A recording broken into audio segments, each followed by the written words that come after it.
Hello everyone, আজকে আমরা 3 বান্ধবী মিলে যাব রাসের মেলায়। কারণ আজকে রাসের মেলায় লাস্ট দিন। আর আমাদের এখানে বেশ ভালোই ঠান্ডা পড়ে গেছে, তার জন্য চলো একটু ভারী কিছু বার করে নিই। এই যে আজকে আমি পরবো এইটা।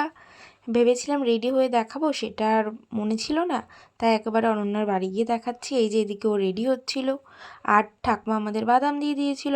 আর এইদিকে সবার পা আর আমার পা দেখো, কারণ আমার একটা নাচের প্রোগ্রাম ছিল।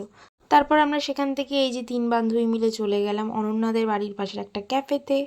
সেখানে গিয়ে ফার্স্টে অর্ডার করেছিলাম আমরা, একটাই ছিল এই যে, তাই দেখাচ্ছিলাম, একটা চিকেন স্টিক আর 3টে চিকেন উইংস। তো আমরা সেটা খেয়ে দিয়ে এখানে বিল নিয়ে ওর সাথে একটু মজা করছিলাম। তারপর আমরা সেখান থেকে চলে আসলাম এই যে মেলাতে, কারণ অনন্যাদের বাড়ির পাশেই হয় মেলাটা, একদম পাশেই।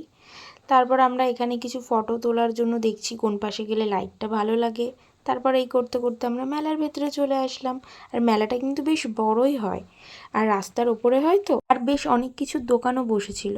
তারপর এখানে হচ্ছিল গানের অনুষ্ঠান, সেটা একটু দেখলাম। আর বেশ দেখলাম ভালোই লোক, আর রাত্রির হলে বেশি লোক হয়। তো আমরা সন্ধ্যাবেলায় গেছিলাম। তা আমরা কি কি কিনেছি এখানে সেটাই দেখাচ্ছিলাম। আর এদিকে অনন্যা বলছিল সব নাকি ও একাই খাবে। তো এরপর আমাদের মৌলি সবাইকে একটা করে পান গিফট করেছে, মানে ট্রিট দিয়েছে পানের। তারপর চলো, অনেক হলো, এবার বাড়ি যাওয়া যাক। আজকের মতন টাটা।